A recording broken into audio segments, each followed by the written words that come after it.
Shalom. First and foremost, I want to give all praise, honor, and glory unto Yahweh, Bahashem, Yahweh Shai, Bahashem, Racha, Kodash. Double honors to the apostles and elders of Great Millstone. Peace and blessings to the hopeful elect. Yeah, I just want to get right into this. Just was meditating on stuff. And actually, I've been meditating on this for a couple of days now. And as I was watching various brothers' videos on certain things, and I'm just going to say his name one time and I'm not going to say it again. But after this, I almost said so-called, I believe it was September 10th, if I'm not mistaken, the assassination of Charlie Kirk that happened, I believe it was September 10th. I've just been watching videos ever since then of, people on YouTube, things like that, various different people, YouTube, people on YouTube reporting certain people's reactions and things like that. I've also watched brothers' videos on certain things as well. And I will say this, take my stance on it, me speaking as a man, I will say regardless if you believe it was real or not, because that's even gone out there as well, that some people don't believe it was real. Regardless if it was real or not, if the assassination was actual assassination or not, I'm looking at I'm looking at it spiritually, and I'm looking at the implications that this would have, the effects it would have later on, right? So what do I mean by that? If we look at after the assassination of this individual, right? And like I said, I've been watching a lot of videos, and if you watch certain videos as well, you will see that certain people are now letting it be known how they feel, right? You're seeing the minds of so-called African Americans, which you so-called African Americans, you so-called blacks, Latinos, and Native American Indians, you're Israelites. Regardless if you're here for a bear, agree, don't agree, like it, don't like it, you're Israelites. You ain't nothing gonna change about that.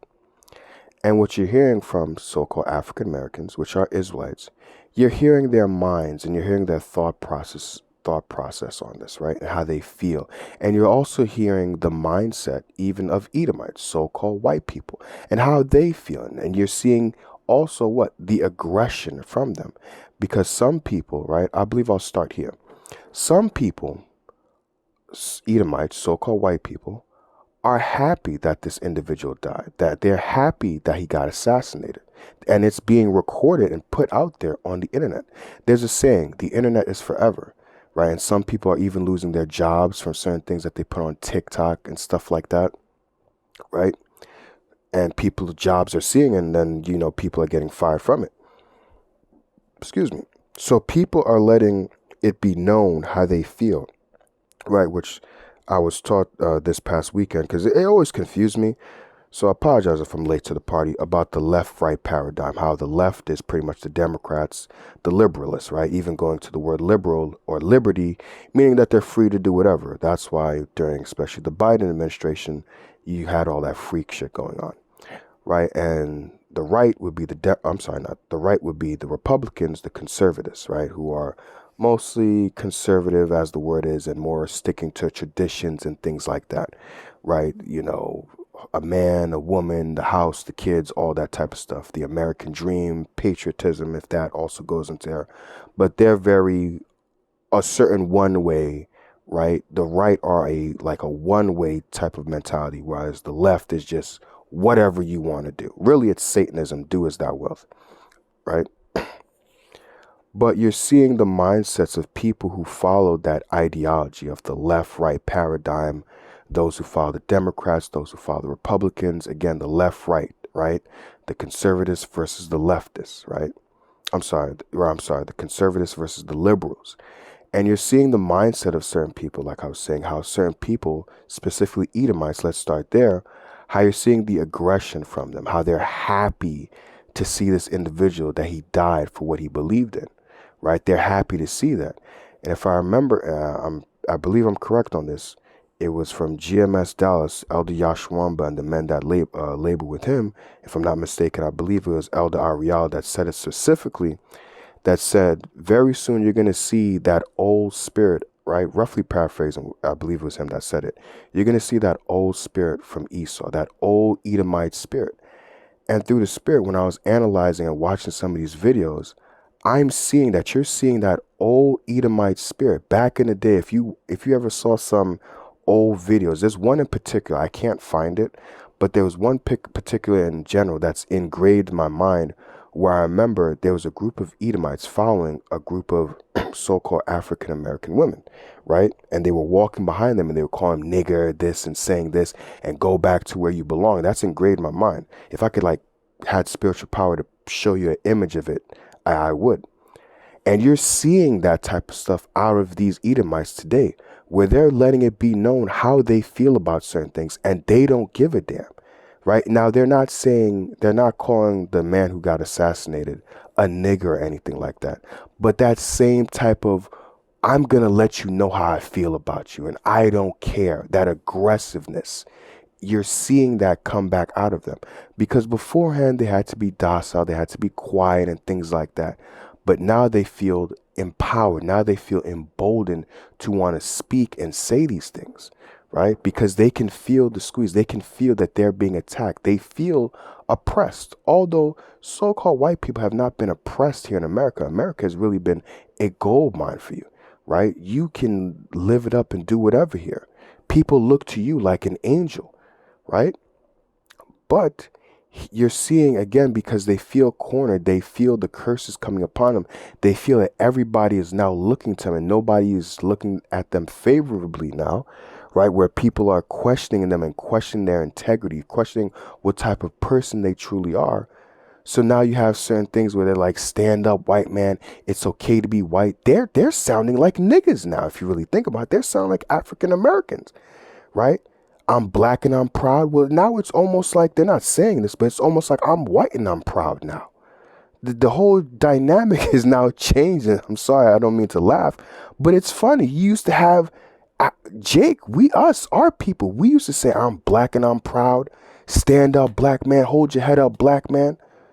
It's going to be all right. We're going to get through. Now they're sounding like niggas. White man, stand up. It's okay to be white.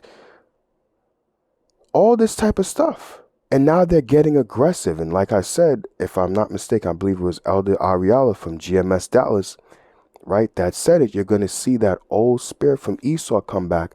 And you're seeing that aggressiveness to where they're talking and the way they act and how they feel. You're seeing, now you're not seeing the action, right? Excuse me. You're not seeing the action as of now, but you're seeing the words come out and how they feel. And that's what you're seeing. The thoughts of people being manifest and put out there. So now if you're seeing this happen right now, where things are pretty much chill right now in society, things are pretty much cool. How much more when things get dire, when Jacob's trouble happened? If that's how people feel right now, if people are going to laugh at seeing somebody get assassinated and being cold and not caring that a man got assassinated and a wife just lost her husband, I think he had 2 daughters, if I'm not mistaken, 2 children just lost their father and they're laughing and they're okay with it. If that's how they feel right now, how much more, like it says, let's get it. I'm thinking second Ezra, right? I want to say it's 15. When things get difficult. Right, here we go. This is second Ezra chapter 15 and verse 19. A man shall have no pity upon his neighbor, but shall destroy their houses with the sword and spoil their goods because of the lack of bread and for great tribulation. And I'm also get what's written of in Matthew 24. But to explain this, in these times, because it's going to get so dire, there's going to be so much a lack of resources, a lack of food, that a person is not going to care if you can't feed your family. A person's not going to care about you, or you have to eat, or your family has to eat. They're not going to regard that. They're going to only think about themselves. And I'm tying this in with how you're seeing this slightly, that, hey, a wife and 2 kids just lost somebody important to them, and people are not caring. They're just caring about how they feel. I'm happy that he's gone. Yeah, we don't have to hear him talk anymore. It's about themselves and how they feel. And that's the what you're reading here in Second Ezra, that's how people are going to move towards each other. They're going to move cold, like it says in Matthew 24. I'll get that. that people are only going to care about themselves, how they feel. Hey, I'm feeling hungry. I need to eat. I do not care about your tears. I do not care about your wife's tears. I don't care about them kids crying. I need to eat. And if I need to take you out or hurt you to get that, I'm going to do that. And that's the sentiment that you're seeing, that, hey, if this guy has to die so that way we don't have to hear his talking points anymore and his rhetoric, fine, so be it. And I'll laugh on his grave and I'll laugh on that about it as well. And you're seeing that come out of people's mouth, that they're laughing at this man's death. Again, regardless if you believe it was real or not, hey, that's you or whatever, right? But like I said, I'm coming from the standpoint of looking at the implication, the future implications spiritually that this is going to have, right? Where this is going to lead us down the line. So look at that. You're seeing the thoughts of people, right? Specifically these Edomites, how they feel about things. That, hey, I'm okay with this guy dying. I'll even laugh about it. I don't care. You're seeing the thought process of people like that. Now let's go to our people. You're seeing Jake being a damn fool, crying over this guy and things like that. But this guy said some questionable things. He wasn't for you so-called African Americans. He wasn't for you Jakes, right? He wasn't for our people. He spoke a lot of things that, you know, if you listen to so-called white people talk, you would think that they built America from the sweat of their backs. But this place, let's go into the history of so-called Caucasians. Let's go into the history of you Europeans. You took this land, and then not only did you take this land, right, but then called other people immigrants here. You're the actual immigrant. You're the actual alien. This land belongs to the so-called Latinos. This land belongs to the so-called Native American Indians. But you called them what? A savage, a beast, and things like that. And said that what? You needed to take this land over from them. But they were living peacefully here. Now, yes, they were going off. Our people were going off. But these people were at peace with you. They didn't do you no wrong. They sheltered you. They clothed you. They taught you how to live on this land. But you call them a savage? Think about that. A person who helps you out, but they're a savage. They're a beast. But here it is. You come in here. This person helps you out. Excuse me. This person comes and helps you out. And then you come and now you want to poison them. You want to kill them and things like that. Take their land from them. And now push them into corners of their land to the point where there's little populations of them. And then with the Northern Kingdom, for them to come into this land, or if they come in here into this land, as you would say, illegally, now you're calling them an immigrant, that they don't belong here. But not your descendants. Your forefathers took this land from people. This was not your land. You took this land by force. Don't sit there and try to sound all patriotic, if you want to call it that, or sound like a hero, right? Because if you listen to the certain talking points that this man had, you would think that, you know, Europeans or the colonizers that came here, you would think that they built this country, this land from the ground up, from the roots into what you see today. No, you didn't. Don't forget, you use niggas, right? Let's just call it what it is. You use niggas to build up this land. We built up this land for you. You didn't do it yourself. You sat up in your lofty little homes and things like that while we were out there. While you try to do away with the history of slavery, but you can't do away with that. Let's not forget, it was niggas, right? The same niggas that, like I was mentioned earlier, right? The same people that you don't want this land, go back to where you came from. Well, you brought us over here to build up your country, this land that you stole. And you even use the same Gad and the Native American Indians to do the same. And then put them into reservations. Killed them. Killed their livestock. Killed any way for them to fight back and things like that. Let's not even talk about the things that you did to our women. Alligator bait, things like that. Using our skin, if I'm not mistaken. I apologize for getting this incorrectly, but using our skin, if I'm not mistaken, for like leather and stuff like that. Also eating us and stuff like that. If I'm not mistaken, I believe the brothers in Dallas, GMS Dallas, had brought out history, because I believe there's an area where they either stand by or used to stand by, where there was a Israelite that was hung there, and then they like chopped up his body and sent out souvenirs. This is the history of you so-called Caucasian people, you European people. This is your history. This is what you have done. But now in 2025, you want to sweep that history under the rug and act all noble. And this is the foolishness that our people are, crying over. Oh my God, he died. Okay, what about the other people that died? He wasn't the only one that died that day. But, that's what they do to, immortalize somebody. So now this guy is immortalized as a righteous man, or as a great man, that he stood up for something right. But really, this guy, he didn't stand up for anything at all. But of course, if you're on that left-right paradigm, you're going to think that, which he was a conservative, he was on the right. You're going to think that he stood up for something amazing, but really he didn't at all. And again, like I was going into, if you go into the talking points of Edomites, so-called white people, they will make it seem like they built this land up by the sweat of their brow, and you didn't. You used our people, and you're now trying to sweep away with the history of slavery, but you used our people to build up this land for you.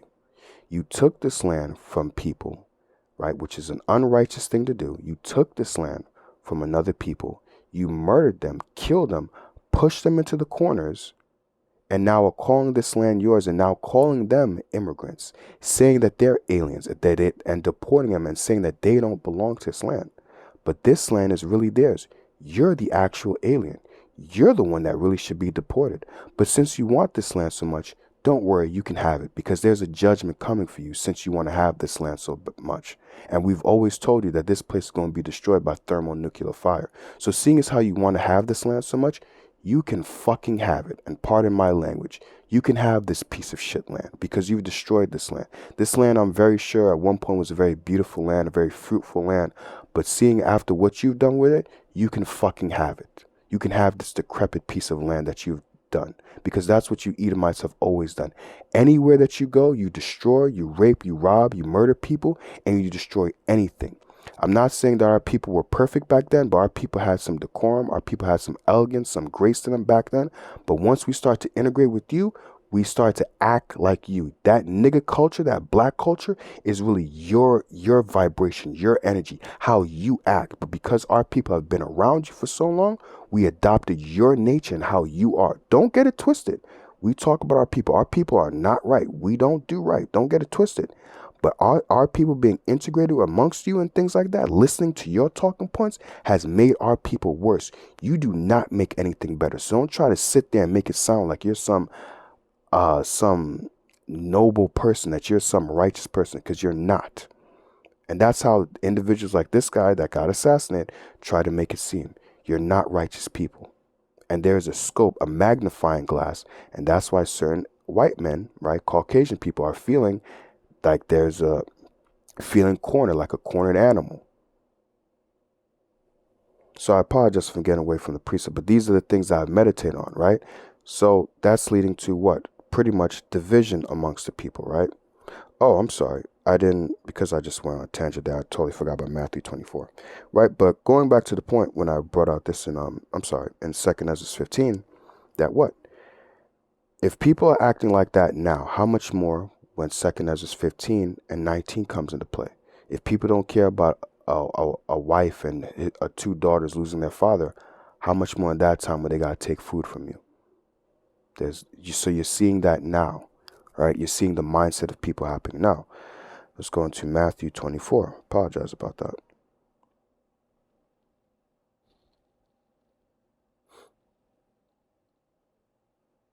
Right. Matthew chapter 24 and verse 12. And because iniquity shall abound, the love of many shall wax cold. And you're seeing that happen. And if you listen to the talking points of people, specifically Edomites, you'll see that. And you have the word there, psycho, right? And it says the third definition of waning love. So people are not going to care. They're going to become psycho. They're going to have a cold heart. They're not going to care. And you're seeing that with this individual when he passed, how people are reacting. They're letting it be known on TikTok, on YouTube and stuff like that, how they really truly feel. So how much more, again, during the time of Jacob's trouble, are they going to let you so-called blacks? How do you think they're going to let you know how they feel? They're letting it be know how they feel about their own. You think that they really care about you? You think that they really love you, have any type of affinity for you? No, they don't. And they're going to very much let it be known how they feel about you during Jacob's trouble. If they're going to let it be known how they feel about one of their own, how much more about somebody that is not their own? And for our people that are on that left, left, right, whatever, conservative, left, liberal, it's not going to help. It doesn't do anything. You're following a dying, if you want to call it principle, ideology, whatever. You're following something that's dying, that's going down the drain. America's going down the drain, and all these ideologies are also going down with it. And therefore, you're going to go down with it, because if you continue to stay upon it and follow it, regardless if it was Obama, regardless if it was Biden, regardless if it's Trump, whoever was George Bush, no matter what president it is, no matter what ideology they came in with, each president has said this, said that, and nothing has changed. I have this thing where I like to say, going back at least to as far as I can remember, at least for myself, you have George Bush, he was in office for 8 years. Then you had Obama, he was in office for 8 years, right? That's 16 years. You have Trump, after Obama, he was in there for 4 years, so that's 20 years. Then you had Biden, he was in there for another 4 years. So in all, that is 24 years, if I'm not mistaken, right? So for within 24 years, you haven't seen a change in anything, right? People complain about Medicare, this, that, right? I apologize if I'm going on a tangent, but the Spirit is giving me other things. All these things that people have been complaining about, year in and year out, presidents came and gone, and yet nothing has really gotten any better in this country. You're believing in a philosophy, you're believing in something that does not help. And I believe the scriptures speak about that there. You're looking for help for a nation that cannot save you. And it's not that they cannot save you. They don't want to save you. They don't want to help you. Here it is, when Asians were getting kicked in the face, they passed the Asian crime bill, if I'm not mistaken, to prevent that from happening. Here it is, we know about the atrocities that happen to so-called African Americans, right? And not just African Americans, but it is something that is primarily talked about with the slavery of African Americans. But you can't forget about GAD, the Native American Indians, and the Latinos, right? Spanish-speaking people as well, right? They also have been oppressed. They are Israelites as well. But it is primarily focused on the Southern Kingdom, right? Judah, Benjamin, Levi, right? Who are ignorantly called African Americans, right? And I'm sorry, I kind of forgot my train of thought there. Hold on, let me get it back. Right, it's primarily focused on them. God damn it, I totally forgot my train of thought. All right, if it comes back, it comes back. Maybe the Spirit wants me to just stop going on tangents so much. So, getting into the next point, which I'm going to get here, if it comes back to me, I'm going to get into it. But I want to get into this here in Matthew 19.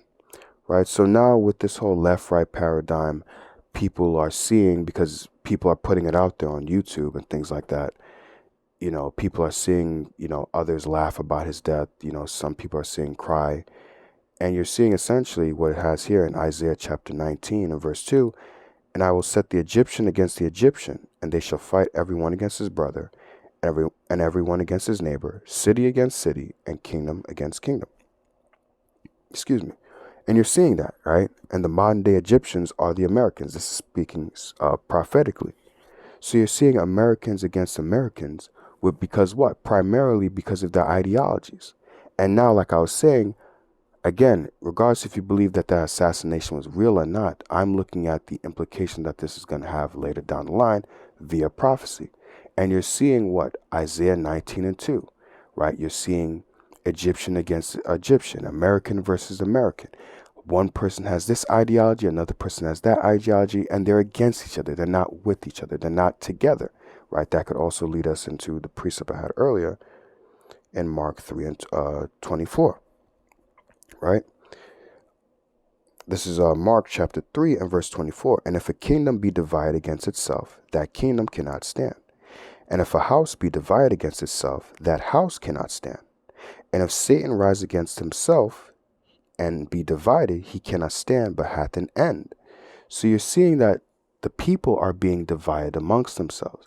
And if the people are divided, right, if a kingdom If a house is divided, and that's what you're seeing right now with America, if that be divided, it will have an end. And that's what we're seeing. We're seeing the end of America.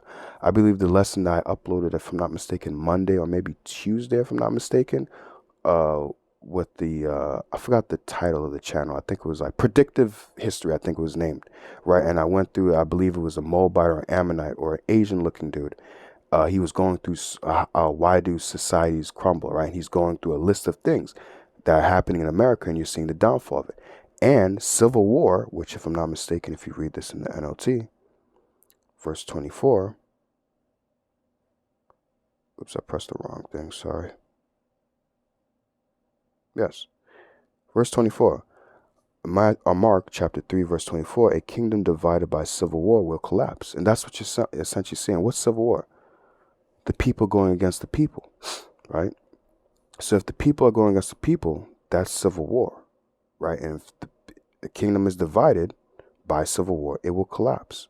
So surely, soon but surely, this place is going to collapse. You just need one event. Think of it like a domino. You just need one event to happen. Something. I don't want to say big, maybe minor, but whatever have you, right? You just need one event. And once that thing happens, you're going to see the dominoes fall just like one after the other once they're all lined up in front of each other, and they just, and then that's just going to lead to eventually people just really just going at each other's throats. And I'm not saying God lead on to straight violence, but you're going to just see more and more people getting divided. And with this assassination of this individual that happened on September 10th, you're seeing that where people are just, I don't want to have anything to do with you. I'm cutting you off. I've watched certain videos where I think a woman said she either cut off her husband or a boyfriend or certain friends and things like that. So people are cutting people off because of this. They're not wanting to have anything to do with each other. You may hear certain things happen at your job. Somebody may talk about how I didn't like that guy and his thoughts. Something argument come out. So you think it's okay that he should have died? You think something happens out at work and things like that, right? You may have little skirmishes at work. Something happens where people talk about certain things, right? You're going to start seeing the tension and things like that, right? All this stuff where people are spewing their thoughts of what happened on September 10th about this, it's causing people to be divided. And you're seeing, like Yahushua talked about, if I'm not mistaken, in Matthew 15 about, out of the heart, if I'm not mistaken. Let's get it, I don't want to butcher it. I believe it's Matthew 15.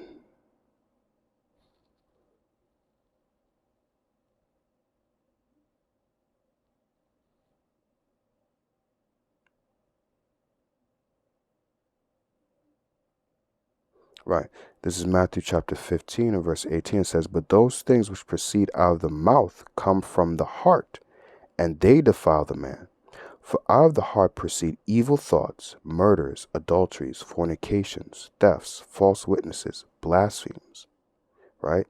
So you're seeing when people are talking and they're putting their thought processes on this out there on the internet, whether it be on YouTube, on TikTok, you're finding out about these people, and you're finding out about who they are and how they truly feel and what they think about things, right? That's why it's a good thing to just, me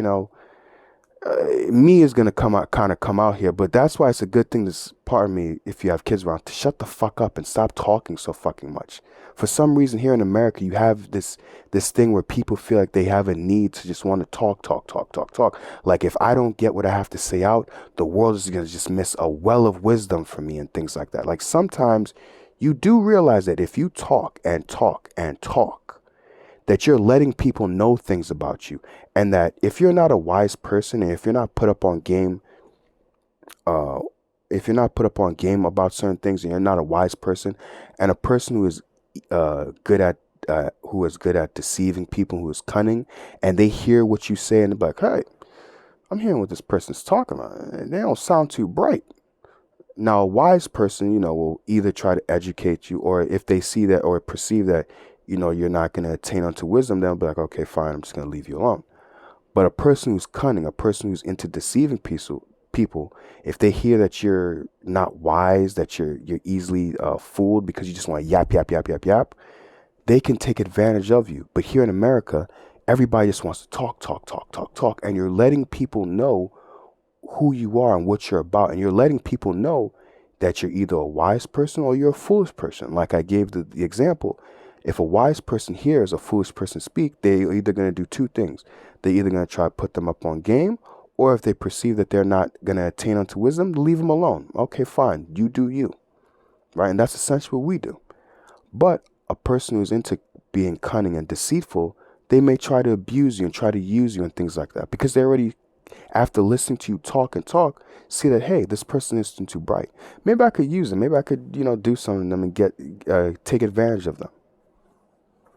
Sometimes it's good to be silent. Sometimes it's good to not talk, right? I know I personally am not a person that likes to talk all the time, but I, especially in like Sirach 20, I believe it goes into, like, I try to apply that. Sometimes you need to know, right? I believe the brother Aharon mentioned this. It's a skill to being a, how do you say it? God damn, it's been so long. I might put it into my own words. I apologize, brother, if you watch this video and I mess up your words, but essentially it's a skill, essentially, to like know when to do things, right? I apologize if I butcher that, if you so happen to watch this video, right? You got to know when to speak and when not to speak. And the book of Sirach, the 20th chapter, goes into it. It's not all the time that you need to talk. Sometimes it's good to pull back, because what? Sometimes pulling back allows you to now read the room, analyze things, stop, right? Imagine, like, even this is something that I try to practice even with speaking, and it's good to do, is sometimes when you just keep going, and you just talk, sometimes it's good to just take a pause. Take a moment to recollect your thoughts. Gather yourself. I'm doing that right now, because I realize that I've been talking, right? Gather yourself, gather your thoughts, slow it down for a moment. It allows you to read the rooms, recollect, gather your thoughts, as opposed to when you're not thinking, you're not aware of things, because you just. Sometimes it's good to pause, take a break. Sometimes it's good to not talk. Sometimes it's good to listen to other people, because if you go and keep talking, you're not listening to other people to the point where you're like, yo, chill out. You doing too much. You saying too much. You ain't need to say all that. You got to know it's a skill when to talk, when to say something, and when not to say something. When to be aggressive, when not to be aggressive. When to go out there, put yourself out there, and when not to put yourself out there. It's a skill. It's something that you got to know. It's something that you got to be able to read. And people, and it's something that I'm learning as well, but people who like to talk too much, seems like they don't have the skill to know when to pull back. And sometimes I'm trying to learn when you need to talk a little bit more. But trust me, when the Spirit wants me to talk, I will talk, because it's like a nail in my head where it's like the Lord's like, yo, I need to use you right now, and I'm gonna need you to talk. But it's a skill that's something that people need to learn. And you're seeing that with TikTok or YouTube, that people are not using that skill, because the minute they go out there, they want to just use their emotion, like, oh my God, I can't believe this guy died, or they killed him, and oh my God. And it's like, because you want to just let the world know, as if the world cares about your opinion, that, hey, how I feel. Because if you don't talk, the world is just going to miss a whole bunch of information. And that's, social media has its good, but it also has its bad, where just everybody feels that their opinion is necessary, and it's not. And you're just letting it be known who you are. So, apologies for the, if I'm, extending this video a little bit longer. I'll try to wrap it up here in a second. But again, going back to the first point that I made a little earlier, that, with Second Ezra, the 15th chapter, if you're seeing how people are talking right now and how they're feeling, right, although there's no actions behind it, but people are talking, how much more in the time of Jacob's trouble, right? And you're seeing the love of many people waxing cold to where people don't care. So how much more when all hell breaks loose, right? How much more when Jacob's trouble happened?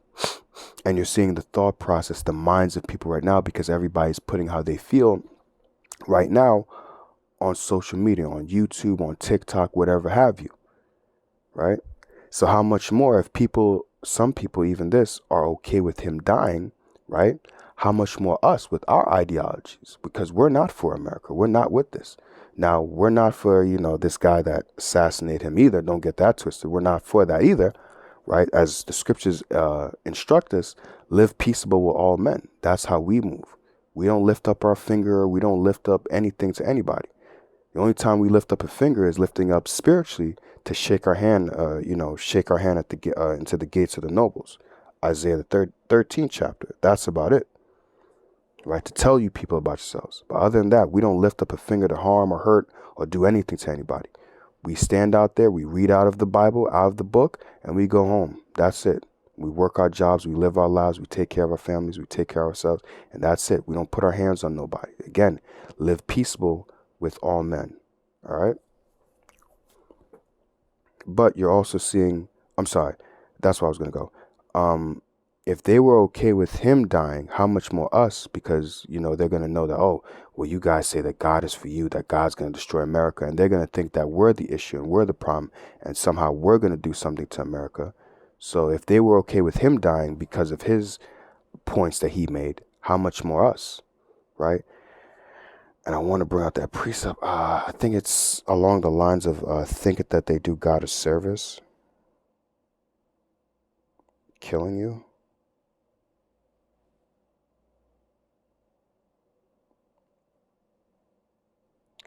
How does it go? I know service is in it. Just give me 1 second. If I could find it. But there's a precept that says, whoever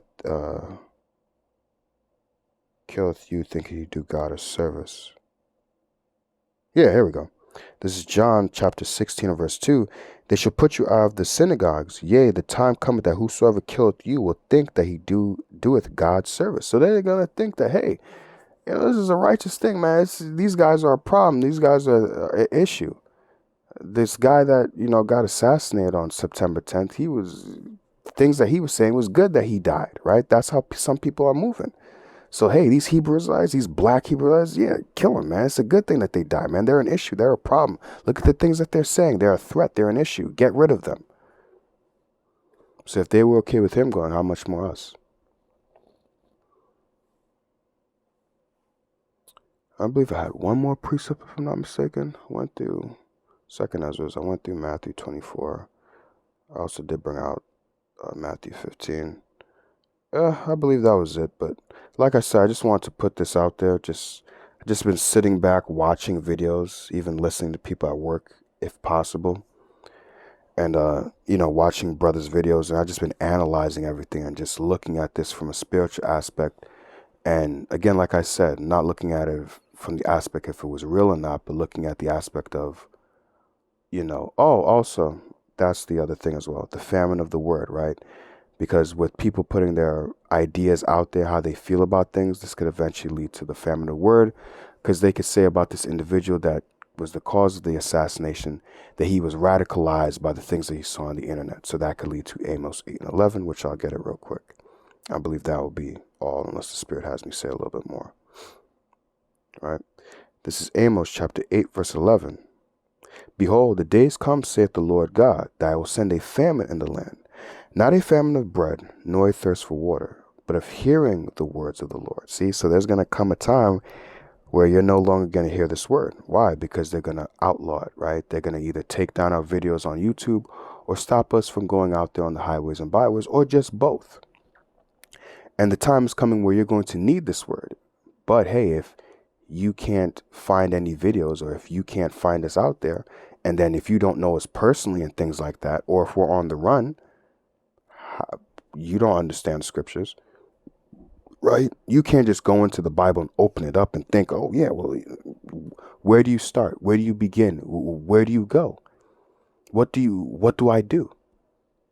Right? I believe the scriptures say, how can I learn except some man teach me?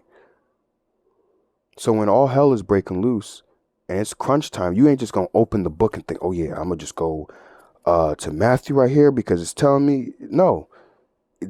If you try to open up the book during the time of Jacob's trouble, yeah, you're going to see pages on the book, but it's going to be almost like you're reading in another language, like, I don't understand this. What is it saying that I should do? Where should I go? Jesus, help me, Jesus. You're not going to know what to do. And the same people that you were scoffing at, the same people that you were laughing at, the same people that you were saying that weren't important and we're looking at as psychos, you're going to see very soon that we were right, right? And all honor and glory goes unto Yahweh Bahashem Yahushai, because he's the one that's right. All right, again, these are his words. He just put it in our mouth. He put it in our hearts to speak his word, to warn you people, but you didn't want to take heed. You looked at it as a joke. You looked at it as something else. You thought that you knew better, or you thought it was a joke. But when the time comes, you're going to see that it wasn't a joke, that you should have listened. And like it says in Jeremiah, if I'm not mistaken, my people are destroyed for a lack of knowledge. Because you don't have the understanding, you're going to be destroyed. So, hey, this also can lead, like I was saying, that after his assassination, this could also lead into the famine of the word. Because again, it's very easy to say that, hey, this guy was radicalized by certain things that he was watching online and things like that. And they could just eventually tie it into us some way, somehow, as they label us. We're not.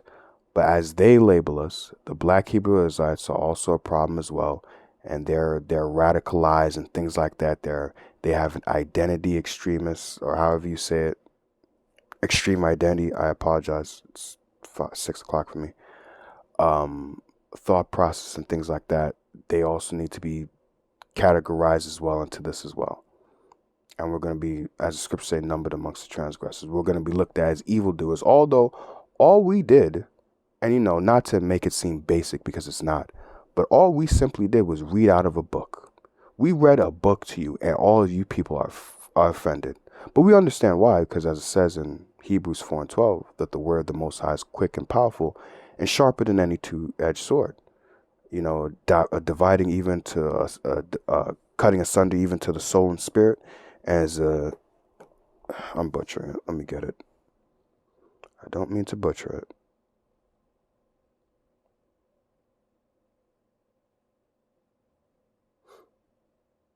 Hebrews chapter 4 and verse 12. For the word of the Heavenly Father is quick and powerful and sharper than any two-edged sword, piercing even to the dividing asunder of soul and spirit, and of the joints and marrow, and is a discerner of the thoughts and intents of the heart. So when you people heard this word condemning you, it was letting us know what the thoughts and intents of your heart were. That you're wicked, that you don't really want to turn and serve the Heavenly Father. You have a forward mind with the Heavenly Father, right? So because of that, because you have a forward mind, because your mind is wicked, you're an enemy to the Heavenly Father, and the Heavenly Father is going to destroy you.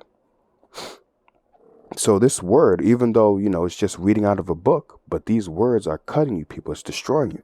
And it's letting it be known who you are. Because once you hear the word of truth, you want to tell, well, how I feel. And it's just letting it be known. Like I was saying earlier, when you open your mouth, it's letting it be known who you are. And even sometimes if you don't say nothing, like, hey, you guys have a good day. I'm just not into that. It's still letting it be known who you are.